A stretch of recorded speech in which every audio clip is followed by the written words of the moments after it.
ನಮಸ್ಕಾರ, ಲೋಕಾಯುಕ್ತ ದಾಳಿ ಟಿವಿಗೆ ಸ್ವಾಗತ. ನಾನು ಗಾಯಬ್. ಸಂಕ್ರಾಂತಿ ಮುಗಿಯುತ್ತಿದ್ದಂತೆ ಡಿಸಿಎಂ ಡಿಕೆ ಶಿವಕುಮಾರ್ ದೆಹಲಿಗೆ ಹಾರಿದ್ದಾರೆ. ಅಸ್ಸಾಂ ಚುನಾವಣಾ ವೀಕ್ಷಕರಾಗಿರುವ ಡಿಕೆಶಿ ಎಐಸಿಸಿ ಸಭೆಯಲ್ಲಿ ಭಾಗಿಯಾಗಿ ಚರ್ಚಿಸಿದ್ದಾರೆ.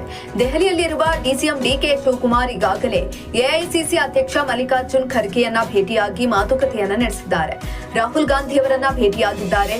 ಖರ್ಗೆ ಮತ್ತು ರಾಹುಲ್ ಗಾಂಧಿ ಭೇಟಿ ಬಳಿಕ ಮಾತನಾಡಿದ ಡಿಸಿಎಂ, ಅಲ್ಲಿ ಚರ್ಚೆ ಆಗಿದ್ದೆನ್ನೆಲ್ಲ ಹೇಳಲಾಗದು, ಬೇರೆ ಏನು ಮಾತನಾಡಲು ನಾನು ತಯಾರಿಲ್ಲ ಎಂದಿದ್ದಾರೆ. ಇನ್ನು ಡಿಕೆಶಿ ಬಣದಲ್ಲಿ ಹೆಚ್ಚಾಯಿತು ಉತ್ಸಾಹ.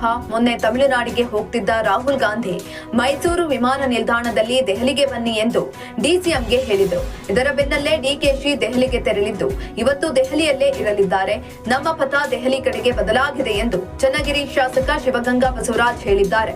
ಇನ್ನು ಸಂಕ್ರಾಂತಿ ಮುಗಿಯಿತು, ಈ ನಡುವೆ ಇನ್ನೇನಿದ್ರೂ ಯುಗಾದಿಗೆ ನೋಡೋಣ ಎಂದು ಸಚಿವ ಜಮೀರ್ ಹೇಳಿದ್ದಾರೆ. ಅತ್ತ ಡಿಸಿಎಂ ಡಿಕೆ ಶಿವಕುಮಾರ್ ದೆಹಲಿಯಲ್ಲಿದ್ದರೆ ಇತ್ತ ಸಿಎಂ ಸಿದ್ದರಾಮಯ್ಯ ಮಾಜಿ ಸಚಿವ ರಾಜಣ್ಣ ನಿವಾಸದಲ್ಲಿ ನಾಟಿ ಕೋಳಿ ಸಾರು, ರಾಗಿ ಮುದ್ದೆ ಸವಿದಿದ್ದಾರೆ. ರಾಜಣ್ಣಗೆ ಮತ್ತೆ ಸಚಿವ ಸ್ಥಾನ ನೀಡುವ ಬಗ್ಗೆ ಹೈಕಮಾಂಡ್ ಜೊತೆ ಮಾತನಾಡ್ತೀನಿ ಎಂದಿದ್ದಾರೆ. ಆದರೆ ಡಿಕೆಶಿ ದೆಹಲಿಗೆ ತೆರಳಿರುವ ಬಗ್ಗೆ ಕೇಳಿದ ಪ್ರಶ್ನೆಗೆ ಗೊತ್ತಿಲ್ಲಪ್ಪ ಅಂತ ತಿಳಿಸಿದ್ದಾರೆ.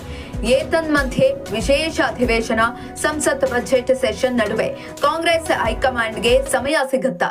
ರಾಜ್ಯ ನಾಯಕತ್ವದ ಬಗ್ಗೆ ಚರ್ಚಿಸುತ್ತಾರಾ ಎಂಬುದೇ ಸದ್ಯದ ಪ್ರಶ್ನೆ.